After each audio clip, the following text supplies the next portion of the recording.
देखिए भाई, हमने तो पिछले 1.5 साल से ये आईपीपी के खिलाफ एक बहुत बड़ी जंग लड़ी। हम्म। इसमें तो पहले गवर्नमेंट मानने को तैयार ही नहीं थी कि आईपीपी में कोई फ्रॉड हो रहा है। हम्म। उसके बाद गवर्नमेंट को समझ आई कि 1.1 ट्रिलियन रुपए का 1.1 जी का जो फ्रॉड हो रहा है, वो गवर्नमेंट ने उससे एग्री किया। और हम्म। एग्री करके एज ऑफ टुडे जितने भी आईपीपी थे वो सारे कॉन्ट्रैक्ट खत्म हो गए। हम्म। अब जब कॉन्ट्रैक्ट खत्म हो गए तो क्या बिजली सस्ती हुई? हम्म। हमारा तो ये सवाल है कि इतनी जंग 1.5 साल लड़ने के बावजूद जो 26 रुपए बिजली होनी चाहिए थी, वो आज 31 रुपए के बाद आज फिर 34 रुपए कर दिया। तो अगर आप हमें रीजनली कॉम्पिटिटिव नहीं करेंगे तो हम तो नहीं लड़ सकते ना। बांग्लादेश और वियतनाम पे 1% का फर्क है। आपने कहा चले इंडिया 25 हो जाता है, आप ये कह रहे हैं, तो उसकी तो फिर भी अपॉर्चुनिटी खत्म हो जाती है। इस टेक्सटाइल का जितना बड़ा फ्यूचर है, टेक्सटाइल एक्सपोर्ट का यूएसए में जो लार्जेस्ट इकोनॉमी है, जितनी मेहनत आपके फील्ड मार्शल साहब कर रहे हैं, जिस तरह से वो यूएस जा रहे हैं, जिस तरह से पाकिस्तान की रिस्पेक्ट बढ़ रही है, जिस तरह से ग्रीन पासपोर्ट की रिस्पेक्ट बढ़ रही है, उसके बावजूद अगर हम उसको फायदे में कन्वर्ट ना कर सके तो बहुत बड़ी शर्म की बात होगी। हमारे गवर्नमेंट को चाहिए, हमें प्रॉब्लम ये आया है कि गवर्नमेंट को समझाने में सालों साल लग जाता है। ईएफएस की एक स्कीम आई, 1.5 साल लगा गवर्नमेंट को समझाने के लिए, जिसकी वजह से इंडस्ट्री बर्बाद हो रही है, जिसको एक्सपोर्ट फैसिलिटेशन स्कीम कहते थे। अब जाकर अल्लाह अल्लाह करके उसका नोटिफिकेशन रिवाइज हुआ है। 1.5 साल में जितना नुकसान हुआ, तो हम सवाल तो पूछें कि क्यों 1.5 साल में नुकसान हो गया। और अब अगर आप, जब आईपीपी आपने कैंसिल कर दिए, गवर्नमेंट प्राउडली बोल रही है कैंसिल हो गए, वो पैसा किधर है? वो पैसा इंडस्ट्री को अगर आप नहीं देते, आप 9 सेंट की बिजली नहीं करते, आप सिंगल डिजिट इंटरेस्ट रेट नहीं करते, तो हम कॉम्पीट नहीं कर सकते। हमारी इंडस्ट्री बिल्कुल गेड अप है, हम बिल्कुल तैयारी पे हैं, हम फौरी तौर पे ऑर्डर्स पकड़ सकते हैं। मगर हो ये रहा है कि दुनिया में जो बड़े बड़े बायर्स हैं, वो पाकिस्तानियों को बुलाते तक नहीं है, क्योंकि उनको पता है हमारी कॉस्ट ज्यादा है। दुनिया में अगर आपको मैं मिसाल दूंगा, उसने एक $100 की प्रोडक्ट लेनी है, तो वो निगोशिएट करता है कि 99 पे मिलेगी, 99.5 पे मिलेगी। मैं पाकिस्तान से जाता हूं, भाई मेरे को 115 पे दे दो, मेरे मुल्क में बिजली की चोरी हो रही है, मेरे मुल्क में इंटरेस्ट रेट बहुत ज्यादा है। वो कहते हैं हमारा टाइम भी जाया नहीं करो, हमारे पास आने का भी वक्त नहीं जाया करो। तो उनको भी हमारी कॉस्टें पता है। तो ये अपॉर्चुनिटी हमारी गवर्नमेंट को अवेल करनी चाहिए। खुदा के वास्ते गवर्नमेंट इस बात को समझे, ना तो 1.5 साल जाया कर दे। ये तो दिनों के फैसले हैं, दिनों के फैसले। तो सर अब क्या करना चाहिए हुकूमत को? इंडस्ट्री के लिए अलग रेट देना चाहिए, कोई यूनिफॉर्म टैरिफ होना चाहिए, क्या होना चाहिए? इसमें गुंजाइश कहाँ निकलती है? आईएमएफ हमें कहाँ तक रियायत दे सकेगा? इसके अंदर क्या समझाने की जरूरत है आईएमएफ को? देखिए सर, आईएमएफ कहती है कि हमने कोई रिबेट नहीं देनी, क्योंकि आईएमएफ ने आपको पैसा दिया हुआ। IMF is just a bank. वो आपके बजट को देखती है, जो आप बजट में अकाउंट फॉर करते हैं कि भाई जो आपने जबान दी है वो पूरी कर रहे हैं कि नहीं कर रहे।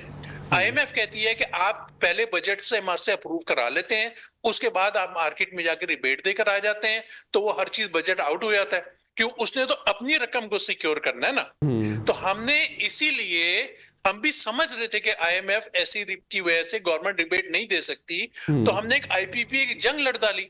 वो जंग लड़ने के बाद जब आपने फैसले कर दिए, जब वो जंग लड़ने के बाद गवर्नमेंट ने खुद अनाउंस किया, गवर्नमेंट ने सेलिब्रेट किया पिछले महीने कि हमने सारे कॉन्ट्रैक्ट रिवाइज कर लिए हैं, तो वो 1.1 ट्रिलियन रुपए का जो फर्क पड़ा है, जो रिड्यूस हुई कॉस्ट, वो इंडस्ट्री को आगे इनको फॉरवर्ड करनी चाहिए, जिसमें आपकी कैलकुलेशन से 26 रुपए का यूनिट हो जाता है।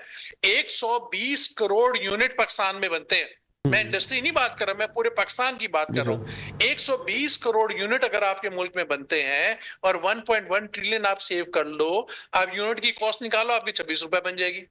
अराउंड 26, 1.5 रुपए ऊपर नीचे हो सकती है। तो हम ये बार बार जो बात करते हैं, उस पे मुझे समझ नहीं आती कि इम्प्लीमेंटेशन नहीं होती, या एक जायज बात को गवर्नमेंट को समझाने में अगर 1.5 साल लग जाएंगे, तो ऐसे तो इकोनॉमी नहीं चलती ना। ये तो दिनों के फैसले हैं, दिनों में फैसले करने हैं। अगर हम गलत बोल रहे हैं तो हो सकता है आप किसी और एक्सपर्ट को लेकर आ जाएं जो मुल्क के साथ लॉयल हो और सही बात कर ले। अब आप बैंक इंटरेस्ट के ऊपर 1 मिनट के लिए मेरे साथ जी मैं वही आपसे सवाल पूछना चाहता सर, महंगाई को कैसे कंट्रोल करेंगे अगर आप कहते हैं शरह सूद इतनी कम हो जाए? जी सर, देखिए मैं आपको समझाता हूं। पहले तो गवर्नमेंट सबसे बड़ी, पाकिस्तान में सबसे बड़ी बोरर जो है वो गवर्नमेंट पाकिस्तान खुद है। 76 ट्रिलियन रुपीस की गवर्नमेंट ऑफ पाकिस्तान की अपनी बोरोइंग है। 76 ट्रिलियन के ऊपर गवर्नमेंट ने जो अपने बजट में जो लोकल डेट को, सूद को अकाउंट फॉर किया हुआ है वो 8.17 ट्रिलियन रुपए किया हुआ है अकाउंट फॉर। आपका जो एवरेज इन्फ्लेशन आ रहा है साल का वो 4% आ रहा है। आईएमएफ कहती है कि आपने जो इन्फ्लेशन होता है उससे इंटरेस्ट रेट पॉजिटिव होना चाहिए। आप 5 रख लें, 5.5 रख लें, 6 कर लें। अब 6% बैंक इंटरेस्ट और 11% बैंक इंटरेस्ट का जो डिफरेंस है वो 3.5 ट्रिलियन रुपए है। मेरे कहने का मकसद है कि जो आईपीपी की जंग लड़ी हमने वो 1.1 ट्रिलियन थी। ये जो सूद हमारी गवर्नमेंट फिर जा रही है, जो गवर्नमेंट अपनी जेब से दे रही है, वो 3.5 ट्रिलियन रुपए एक्स्ट्रा पे कर रही है। अगर ये गवर्नमेंट अपने सेव कर लेगी तो इंडस्ट्री हमारे से पैसे नहीं लेगी ना, आम आवाम से पैसे नहीं लेगी।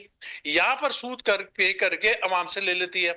अब जब आप सूद कम करेंगे तो इंडस्ट्री का भी सूद कम होगा, इंडस्ट्री की कॉस्ट बचेगी, तो इंडस्ट्री वायबल हो जाएगी।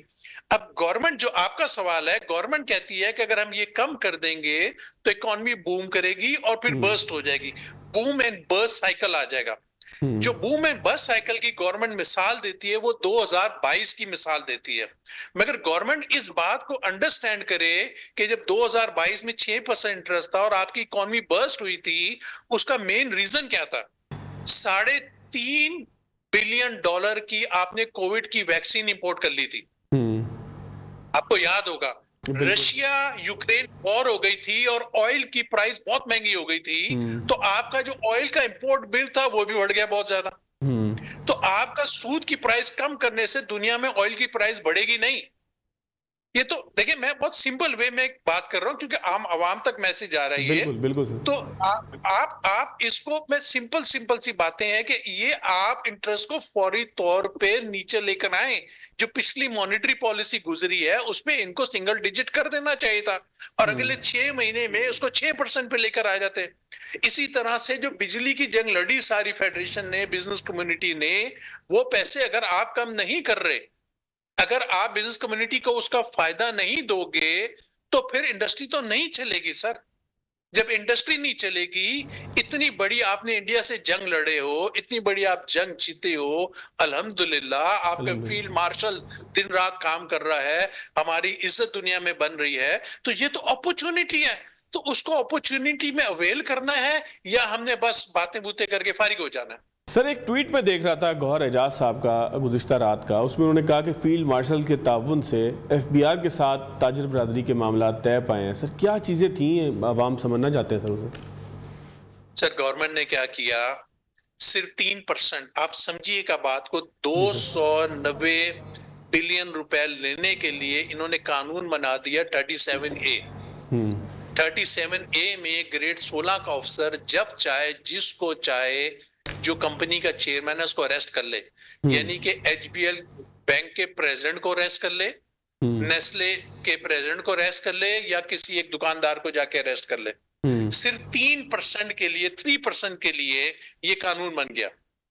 अब अगर आप बिजनेस कम्युनिटी को डराएंगे, अगर आप हैरेसमेंट क्रिएट करेंगे, तो बिजनेस कम्युनिटी कैसे काम करेगी? देखिए, बिजनेस कम्युनिटी एक डरपोक परिंदा होता है जो इन्वेस्टर होता है। अगर उसको लगेगा कि इस दरख्त पे बिजली गिरने वाली है या इस दरख्त पे कुछ हो रहा है, तो उड़ के कहीं और चला जाएगा। अब लोग कहते हैं कि लोग पाकिस्तान छोड़ के दुबई जा रहे हैं, तो भाई क्या करे यार, यहाँ पर अगर कारोबार ही नहीं चलने दोगे आप लोग, ऊपर से आप जो इज्जत रह गई, आप बोलोगे हम जब चाहेंगे अरेस्ट कर लेंगे, तो फिर तो यही होगा ना। तो उस पे जब जितना देखें, जब बजट आता है ना, बजट आने के बाद जब बजट स्पीच हुई तो उसमें एक एनोमली कमेटी बन गई। एनोमली कमेटी में बिजनेसमैनों ने जो हमारी मनी फौरी तौर पे गवर्नमेंट को बताया कि ये गलती है, इसको ठीक कर ले। उसके बाद एक नहीं सुनी गई बिजनेस कम्युनिटी की और जाके बजट अप्रूव कर दिया गया। अब जब बजट अप्रूव हो गया तो फिर तो नाराजगी जोबन पे आ गई और लोग बहुत ज्यादा नाराज हो गए। उस नाराजगी के बाद फील्ड मार्शल साहब ने, हारून अख्तर साहब को मैं क्रेडिट देता हूं, जिन्होंने बहुत मेहनत की बिजनेस कम्युनिटी के साथ मिलकर, उन्होंने जान मारी, बट फैसला हो ही नहीं रहा था। ऑलमोस्ट 20-25 दिन गुजर गए। उसके बाद फिर हमारे को फील्ड मार्शल साहब ने बुलाया, मैं 7-18 अपनी चैम्बरों के प्रेसिडेंट्स और ग्रुप लीडर्स को साथ लेकर गया। 2.5 से 3 घंटे हमारे साथ बैठे, उन्होंने एक एक बात को सुना, उन्होंने खुद पर्सनली एक एक बात को नोट किया और वो खुद डिस्टर्ब हुए कि वो कहते हैं कि यार मैं 2 साल से कोशिश कर रहा हूँ बिजनेस कम्युनिटी का कॉन्फिडेंस बहाल करने के लिए कि हमारे को इकोनॉमिक एक्टिविटी चाहिए, हमारे को आगे काम करना है, और अगर हम इनको डरा देंगे तो ये तो सब भाग जाएंगे, तो 1 मिनट में भागने वाले लोग हैं सारे, तो ये क्यों, क्या ऐसा हो गया। उसके बाद उन्होंने एक SIFC को इंस्ट्रक्शन दी फौरी तौर पे। 14 दिन के अंदर अल्हम्दुलिल्लाह, यानी कि 21 जून को हमारी मीटिंग हुई है और 14 दिन के अंदर SIFC ने दिन रात, मुझे अगले दिन SIFC से फोन आ गया, हमने 6 आदमियों की कमेटी बना दी जो हमारी चैम्बर्स के लीडर्स थे। 14 दिन में, और आखिरी दिन तो 1:45 बजे तक बैठे और सारे के सारे मसले हल हो गए। देखिए हम भी टैक्स देना चाहते हैं, हम पाकिस्तानी हैं, चाहते हैं कि टैक्स दिया है। लास्ट ईयर 2.5 ट्रिलियन रुपए टैक्स एक्स्ट्रा लिया गया है, तो किसने दिया? बिजनेसमैन ने दिया ना, तो हम तो टैक्स दे रहे हैं ना। मगर आप साथ बोलोगे कि आप अंदर कर दोगे, या आप कहते हो कि ग्रेड 16 का अफसर आकर आपको अंदर कर देगा, हैरेसमेंट क्रिएट होगी, तो यहाँ हैरेसमेंट में कोई रहता वहता नहीं है, सब भाग जाते हैं यहाँ पर। सर हैरेसमेंट तो 16 के बजाय 22 वाले को भी नहीं करनी